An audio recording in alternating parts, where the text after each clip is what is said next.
to thank you for joining me for this episode of Higher Dimensions, and I want to talk to you about angels and spirit guides. I have a presupposition that all of us came into this experience, into planet Earth, as human beings on a spiritual journey. You've heard it said before, I'm sure, that we're not human beings having a spiritual experience, but we are spirit beings having a human experience. And if that's true, if there is a spiritual reality, if there are other dimensions of reality, other spaces, if you will, that are outside of or other than this three-dimensional world, then it's quite possible that just like this three-dimensional world is populated, that those realms are populated as well, and in fact they are.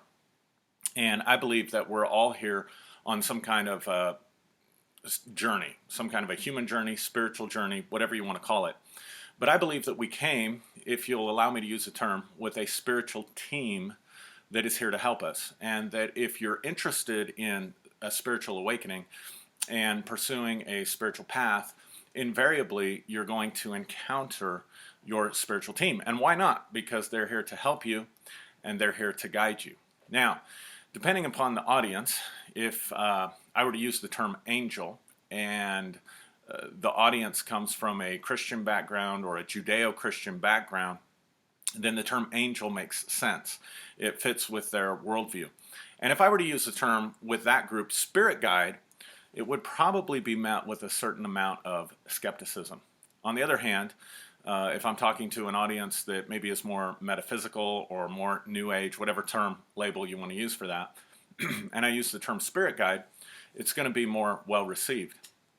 And people can get triggered by terms, and they can become limited by terms because of the references in their own experience and in their own subconscious minds that connect to those terms. So for example, in our culture, when we speak about angels, subconsciously we have an idea of what an angel is at least supposed to look like. Now, the Bible didn't come with pictures, and the term angel certainly is found in the Bible, in both the Old and the New Testament. But we've seen lots of pictures of angels in white garments and wings and halos and things like that. And so if you were going to make contact with an angel, you would expect, even if it's just subconsciously, that they're going to show up in that appearance. And you may give more credibility to that experience or to the message that's brought to you simply because of the form or the appearance that that being took. On the other hand, if the being shows up wearing blue jeans, if the being shows up not looking human, then it's going to be met with a certain amount of skepticism, and we may end up judging or discerning based simply upon our own subconscious references that have come from our experience and from our culture, or from the triggers that we have that are associated with certain words. Now, the word angel, as I said, comes from the Bible. It's the word melach in the Hebrew and angelos in the Greek.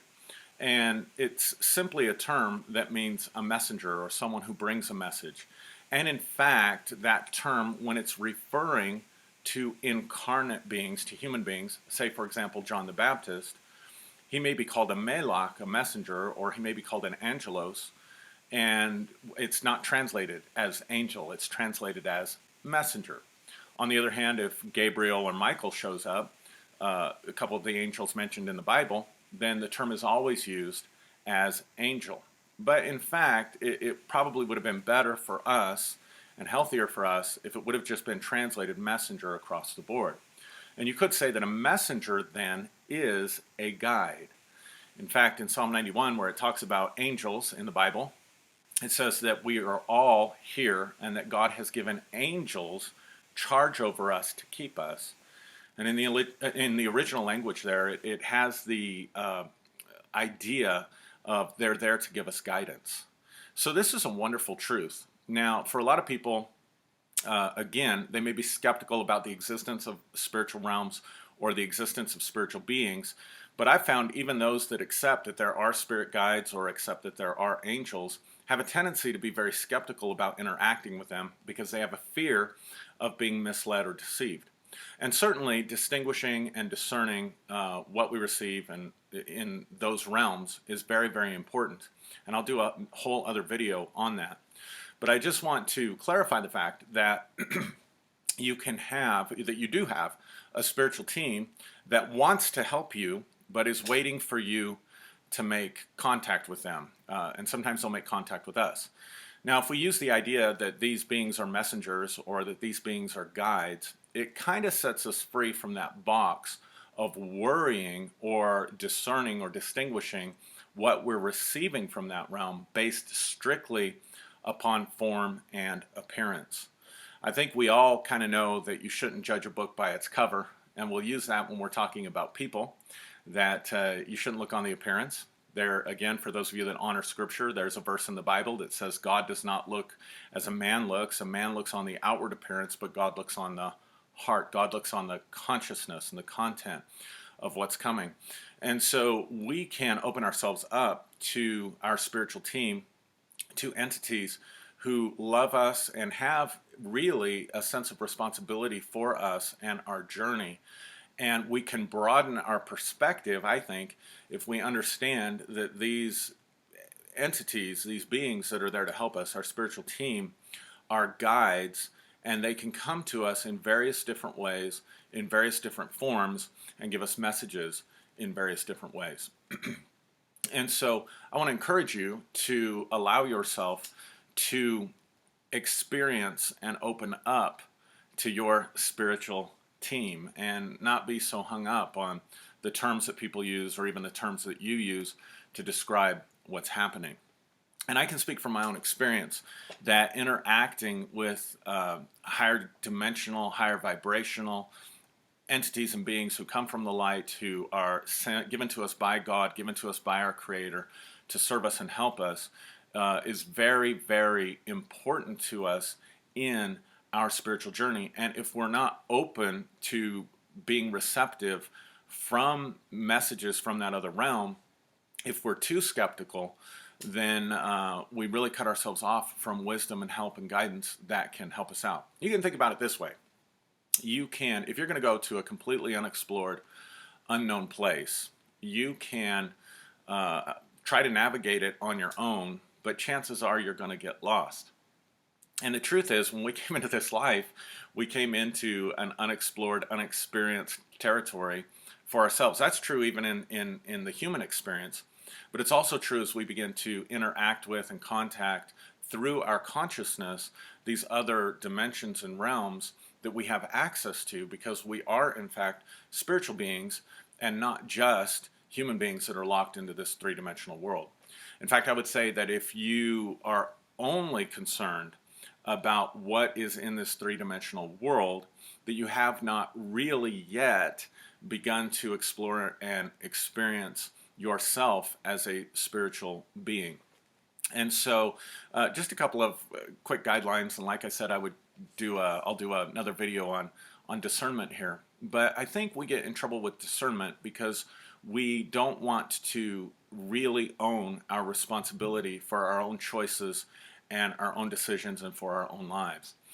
And one of my presuppositions, and I think it's an important presupposition, is that God made this creation, God made this experience to operate off of free will.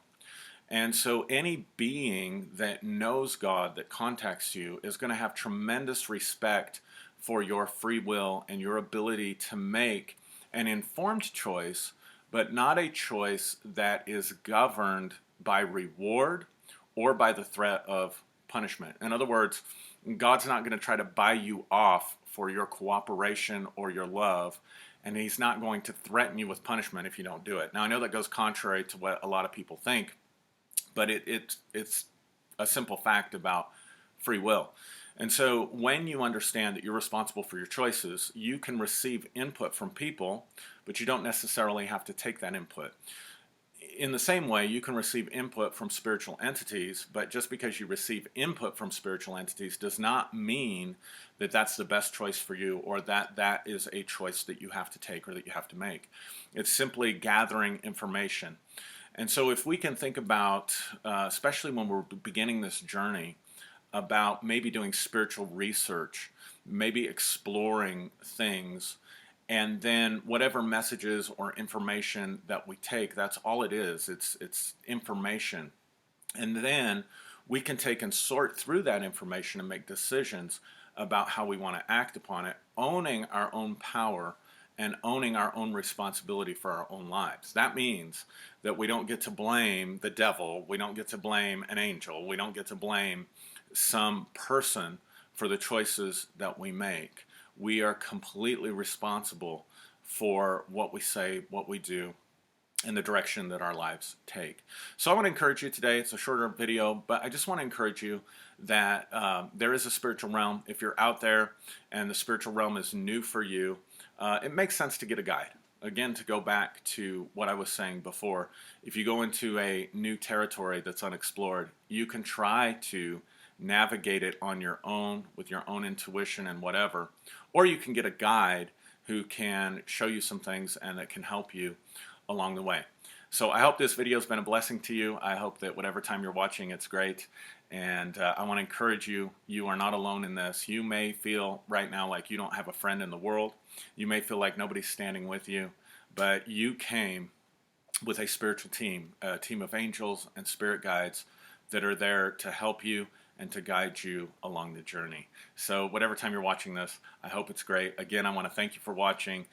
Please, if you haven't subscribed to my channel and these teachings have helped you or been a blessing to you, I'd love it if you'd hit the subscribe button, maybe even the notification button, so that when I'm putting these up, you can get notified and hopefully be blessed by what I have to share.